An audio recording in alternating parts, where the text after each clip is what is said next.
Grenada's Prime Minister urges Labour leaders to be considerate in their salary demands. And in sport, politics and cricket being blamed for Kieron Pollard not becoming West Indies captain sooner. I'm Dawn Paris and this is Caribbean in 10 for Monday, October 28th, 2019. I'll be back with the details after the break. Entertainment is like craft. You know, you can craft a show. There are a lot of, right now, there are a lot of people call artists already entertainers. In other words, like somebody has created, it's like it's not as bad as Milli Vanilli, but you know, it's like they have created people. Right. And they say, that's an artist, a recording at this artist or that artist. But unless there are some people who have a thing.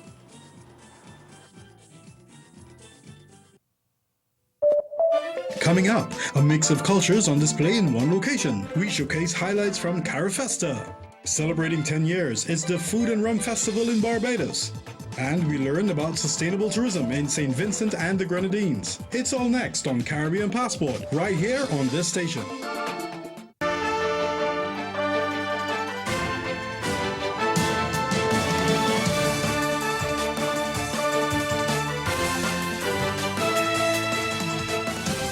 Grenada's Prime Minister Dr. Keith Mitchell is calling on Labour leaders to be more considerate in their demands for salary increases, particularly as it relates to public sector workers.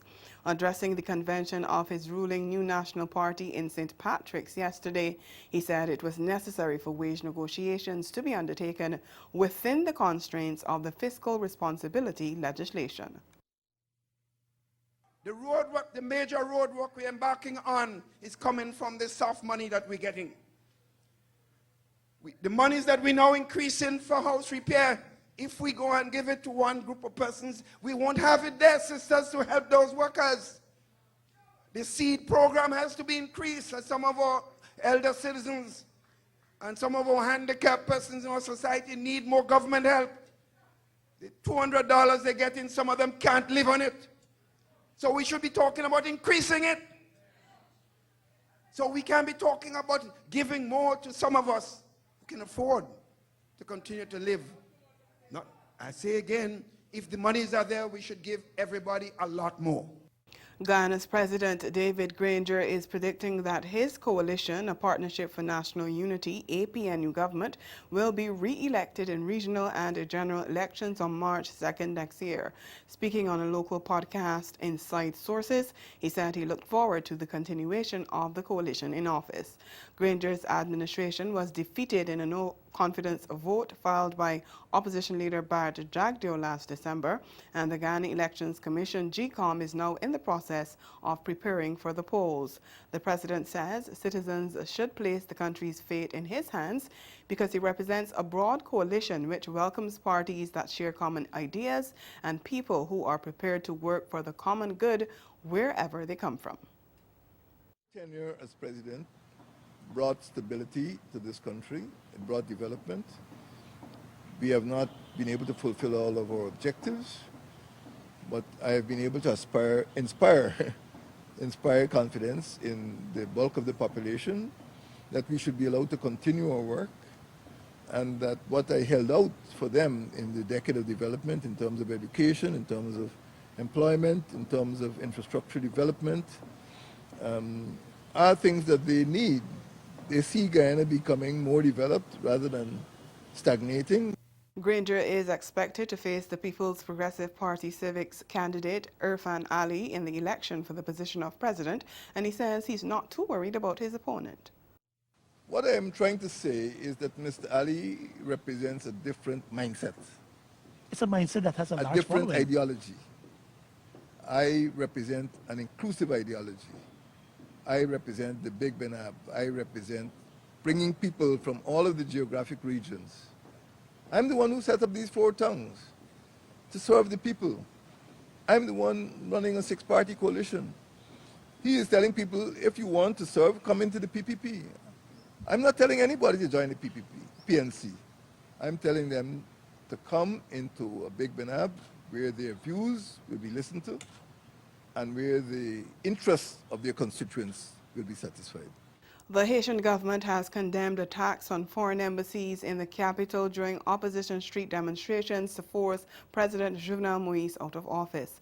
Yesterday, protesters calling for his resignation burned tires in front of the Canadian embassy.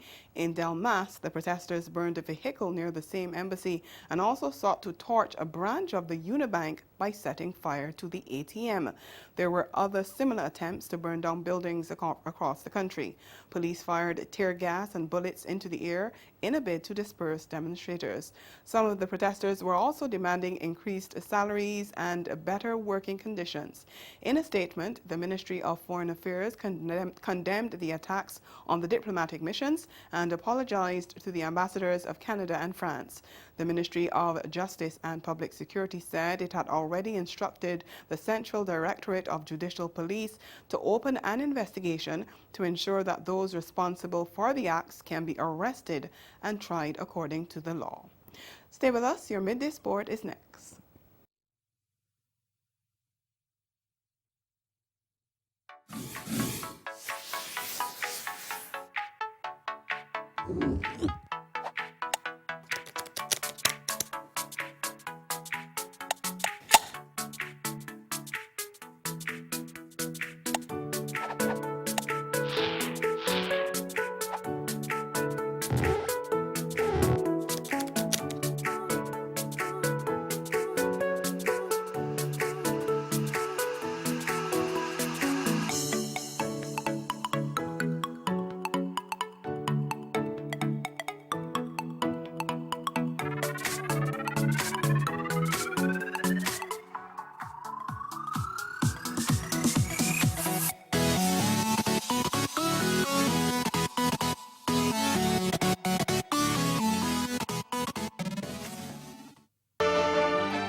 To sports now, legendary former West Indies captain Sir Vivian Richards has endorsed Kieron Pollard's appointment as white ball skipper and believes politics within the last regime prevented him from being given the position sooner. The 32-year-old Pollard was elevated to the position last month and next week faces his first challenge when the Caribbean side takes on Afghanistan in India from November 5th to 18th in 3 one-day internationals and 3 2020s. Sir Vivian said he had always felt Pollard should have been picked for the position before, but charged that political issues stopped some of the players from taking the roles they should have, and that prevented progress. Sir Viv said he had identified the leadership qualities in Pollard from as early as 2013 when he saw him in the inaugural CPL season and thought he was the best captain at that time. He said of the Trinidadian, quote, "He brings inventiveness and is proactive more than anything else, which I think can help at times," end quote. Bermuda's Flora Duffy raced to victory in the Xterra World Championship in Maui yesterday, becoming the first elite athlete to win 5 Xterra World Championships. Xterra consists of swimming, mountain biking, and trail running over some rugged and challenging terrain, and the 32-year-old Duffy led from start to finish, crossing the line in a winning time of 2 hours, 1 minute, 33 seconds, comfortably ahead of Leslie Patterson of Scotland in 2 hours, 10 minutes, and 54 seconds, and American Susie Snyder in 2 hours, 13 minutes, and 11 seconds. Duffy won the title from 2014 to 2017 before a foot injury forced her to relinquish her crown. She will now sign off for a month, returning briefly to Bermuda next month before heading to South Africa, where she will begin her preparations for the Olympic Games in Tokyo next summer. She has her heart set on winning the triathlon gold medal, having finished a disappointing 8th in the 2016 Olympic Games in Rio de Janeiro. And that's Caribbean in 10. Join us at 6:30 this evening, the Caribbean Newsline. Good afternoon.